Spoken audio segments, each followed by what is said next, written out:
Hi, happy Wednesday and welcome to Now, the fun show hosted by me, Curtis P. Now today to kick the entire show off, I have some news about The Sims 4. Was The Sims 4 pushed back because of another giant title at EA? Well, during the third quarter EA conference call, it kinda came up in topic. Information revealed during this conference call kinda points out that EA kinda pushed a lot of resources and stuff towards Titanfall versus The Sims 4, thus resulting in it being pushed back to the latter part of 2014. Pointing out that Titanfall actually has a very interesting royalty plan coming out for it. The fact that starting April 1st, EA will actually be sharing royalties with Respawn. Now, because of this, you can expect EA wants to ship this before that date so they can get a bunch of money earlier. This way, they cash in on all of those pre-orders and, of course, the first couple of weeks of sales for this new game. Now, this may or may not have actually affected it, as Sim Guru Graham recently announced that the music recording for The Sims 4 cast would start in March. So a launch for early 2014 doesn't really seem that plausible. Also, let's not forget, we don't want the game to come out before it's like fully finished and polished and beautiful,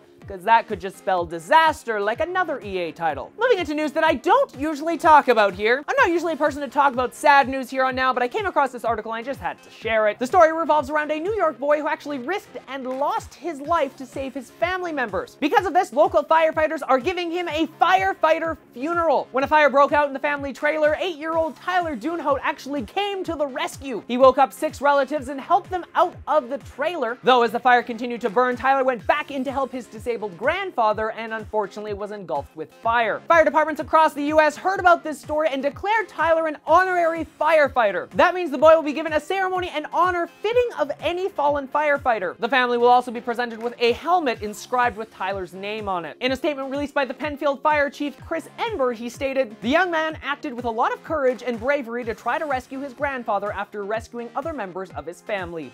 He showed valor and strength and paid the ultimate sacrifice. We want to honor him in a way family and friends will remember him and look at him as a hero. He should be looked at as going above and beyond, even putting his life in danger. This is what firefighters do." A very touching story. You can read the full article. There is a link in the description below. I highly recommend it. It's something that really touched my heart. Jumping into the world of quick news now, The Fault in Our Stars trailer. Yes, it has landed today. Yes, we get a first look at the movie adaptation of John Green's best-selling book. It'll be coming to theaters on June 6th. I can't include the trailer here in this video, but you can find a link to it in the description down below. Check it out. It looks like an awesome movie. Justin Bieber's back in the news today because if a popular petition goes through, he might get deported. Yes, a petition is asking the White House to deport popular pop star Justin Bieber. A statement from the petition says, "We, the people, would like to remove Justin Bieber from our society." The petition reached 100,000 signatures this morning, meaning the White House will actually have to give an official statement for this. Similar to this, last year the White House rejected a petition to build a Death Star, stating that the US does not support blowing up other planets. If you live in Europe, look out! Lady Gaga is on her way to you for a big tour. Yes, Lady Gaga has announced the 2014 Art Rave Tour. The shows will take place between September and December, and UK tickets will actually go on sale on February 8th. Some popular locations include Berlin, Dublin, London, Paris, Milan, and Lisbon. There are a bunch of other locations as well, so if you live in Europe, look out! Lady Gaga tickets. They're probably going to be a hot new commodity. Moving into technical news here, NASA is researching 3D printing of pizza. Yes, a 3D food printer lays down the dough, the sauce, and the cheese on top of one another to create this awesomely cool, weird-looking pizza. Funny because it's not an actual circle, it's square, kind of invoking a computerized look to it. Couldn't really find an exact time as to how long it takes to make this pizza. I don't expect it to be any quicker than actually like going and just making your own pizza yourself. But hey, robots making pizza. Nothing wrong with that. And last, continuing with the space-type news here,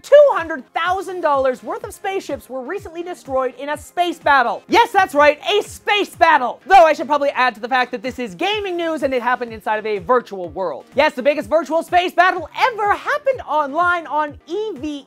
EVE is a very complicated game that actually has its own politics system, economics, and online trade system. It's been running for the past 10 years and huge alliances have actually formed online because of the game. But recently over 2,000 people in those alliances clashed together and battled it out for a sector of space online. That's where 200,000 real dollars were actually destroyed in virtual spaceships. These spaceships are called Titans, and they happen to be the largest ships available inside of the game. They take on average 2 weeks to actually fully construct, and cost hundreds of billions of EVE cash, which then can be converted back into real cash. One of the most expensive Titans in this battle cost $5,500. EVE developers are currently looking into this battle as to what the heck happened. Currently, EVE's kind of been crippled as the online battle has crippled the economy, and price of virtual pieces like titanium are starting to rise. It's interesting to see how closely a virtual community online can kind of look like the real world. Massive war and destruction creates massive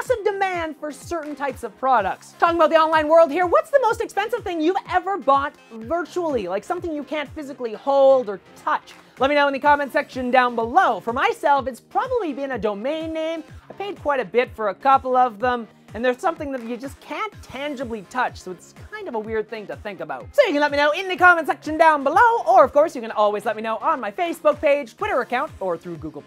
Links to all that and the other topics I talked about in today's episode in the description down below. Check out all the links down there, tons of really cool stuff. Of course, if you enjoyed today's show, why not hit that like button, subscribe, and maybe even share the show with your friends. Until next time, I'm Curtis Parody, and that's what's happening now.